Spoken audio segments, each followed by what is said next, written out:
రాష్ట్రం మొత్తం మీద ప్రశాంతంగా ఉండే ప్రాంతం ఏదంటే ఫస్ట్ చెప్పుకునేది గోదావరి జిల్లా. ఈ గోదావరి జిల్లాలో గంజాయి ప్రభావం ఎక్కువైపోయిందని చెప్తాను. ఎట్లా ఉంది ఇక్కడ పరిస్థితి? మామూలుగా కాదండి, చాలా దారుణంగా ఉంది గంజాయి డ్రగ్స్. ఇప్పుడు కూడా మీకు అంటే మా దగ్గర మేము కంప్లీట్ మేము పబ్లిక్ అనుకోండి, మాకే రిస్క్. దాని గురించి మేము ఏం చేస్తామంటే పెద్దోళ్ళకు చెప్పండి, మీ ఏరియా కదా, మీ రేపు పొద్దున మీ పిల్లలు మీ ఆడపిల్లలు తిరుగుతారు, మీరే తిరుగుతారు, మీకే రిస్క్ కదా, మీరు కంప్లైంట్ ఇవ్వండి అని. కంప్లైంట్ ఇచ్చామనుకోండి, ఎవరు ఎత్తలేదు, ఎవరు రావట్లేదు ముందలకి. ఎందుకంటే ఈ కూరగాళ్ళు ఏజ్ తక్కువ, దాన్ని కత్తించి పోటీ చేసినా కేసు ఉండదు, మైనార్టీ తీరలేనాడు. ఆ రిస్క్ నైట్ టైమే తిరుగుతారు, మన పగలకూడదు. మనం ఏదో పని మీద తిరుగుతూ ఉంటాం, మన ఫ్యామిలీ కూడా ఏదో విషయంలో మనం తిరుగుతూ ఉంటాం. ఆ నైట్ టైం ఏ బేడికి జీరేస్తారు వెళ్తే ఏది చూపు చేస్తారో కూడా తెలియదు. అంత దారుణంగా ఉందండి ఏరియా. ఇంత పబ్లిక్గా ఇలా జరుగుతూ ఉంటే ప్రభుత్వం ఏం చేస్తామండి? గవర్నమెంట్ అండి, గవర్నమెంట్ ఏం చేస్తలేదు, పట్టుకుంటుంది. ఎవరో ఒకరు ఇస్తారు కదా కంప్లైంట్, పట్టుకుంటున్నారు, 2 రోజులకు వదిలేస్తున్నారు.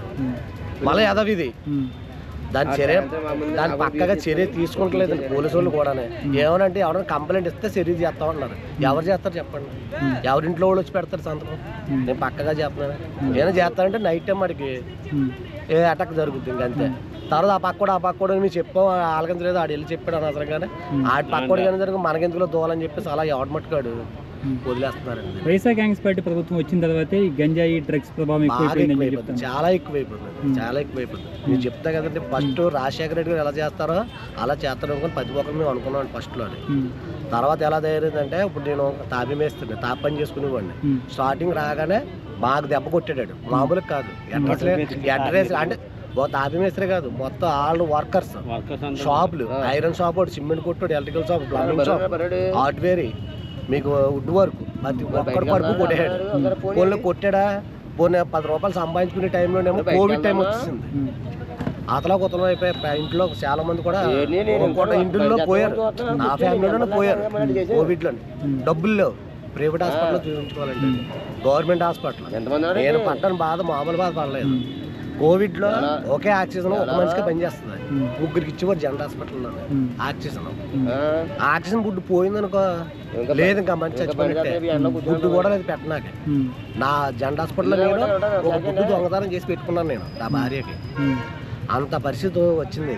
ఆ రోజు సంపాదించుకునే డబ్బులు ఇసుక ఆపేయడంతో మొత్తం అడుక్కు తిని పరిస్థితి అయిపోయింది. ఈ కోవిడ్ వచ్చి మొత్తం నాశనం చేసేసింది. ఈడైనా చేసాడా అంటే ఏమీ లేదు. డబ్బులు ఉన్న వాళ్ళు హాస్పిటల్ మెడిసిన్ చేయాలయ్యా, హాస్పిటల్లో వేయాలయ్యా, డబ్బులు వేయాలయ్యా, మొత్తం సర్వనాశనం చేసేసాడు ఆంధ్రప్రదేశ్ని. మీరేం ఒకవైపు కరోనా టైంలో పట్టించుకోలేదు ప్రభుత్వం, పట్టించుకోలేదు. కానీ వైసీపీ వాళ్ళు ఏమంటారంటే కరోనా సమయంలో మేము మా పార్టీయో మా ప్రభుత్వం తప్ప ఈ జనసేన టీడీపీ వాళ్ళు అసలు ఎక్కడ కనపడలేదు, మేమే పనిచేసాం జనాలకి. కరోనా ఆక్సిజన్ ఎవరు తెలుసండి, డోర్ టు డోర్ వచ్చింది ఆక్సిజన్ ఎవరు తెలుసండి, చిరంజీవి ఇచ్చాడండి. ఎందుకంటే నా ఇంటి పక్కన నా ఫ్రెండ్ భార్యకి వచ్చింది, వస్తే హాస్పిటల్లో చూపించాడు. డబ్బులు లేక తీసుకొచ్చేస్తే ఆక్సిజన్ ఎవరు ఇచ్చారండి, చిరంజీవి గారు ఇచ్చారు ఆక్సిజన్. అలాగే నెలలాళ్ళండి కరెంటుతో ఒకటి, మా గ్యాస్ తోటి.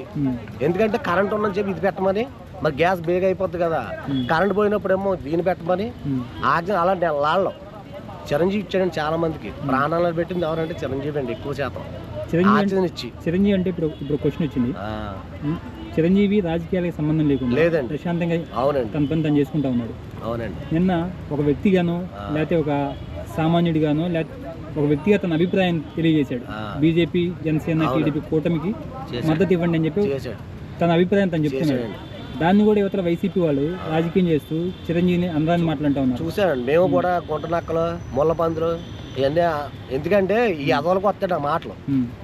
సరే అమ్మ బాబుకి పుట్టినోడికి ఎవరికే అన్నం తిన్నవాడికి రావయ్యి, ఏ అడ్డంగా కరిసి వాడికి వస్తాయి ఇలాంటి మాటలు. అయినా సరే కానీ మేము ఎదటో విమర్శించకుండా, మేము ఎందుకంటే రాష్ట్రం బాగుపడాలంటే, భారతదేశంలో ఏపీ ఉండాలంటే ఈ గవర్నమెంట్ రావాలండి, ఉమ్మడ అభ్యర్థులే నెగ్గాలండి. నెగ్గితేనే భారతదేశంలో మన ఏపీ కనబడుతుంది. నెక్స్ట్ కానీ వీడు వచ్చాడు అనుకోండి, ఏమండి ఎవడు ఎలా ఉంటాడో తెలియదు. మీ ప్రదేశంలో మీరు ఎలా ఉంటుందో తెలియదు, మా ప్రదేశంలో మేము ఎలా ఉంటామో తెలియదు. ఇంకా ఎందుకంటే మన చేతుల్లో ఉండదు, దాటిపోద్దండి. ఏం ఉండొచ్చు ఉండకపోవచ్చు భూమి మీద, మనం పరిస్థితి అలాగా అంధకారం అయిపోద్ది. కానీ ఉమ్మడి అభ్యర్థి Janasena, TDP, Janata party, BJP compulsory పొత్తులో కంపల్సరీ రావాలండి. వస్తేనే భారతదేశంలో ఏపీ అంటూ కనబడుతుంది, లేదంటే కనబడదండి.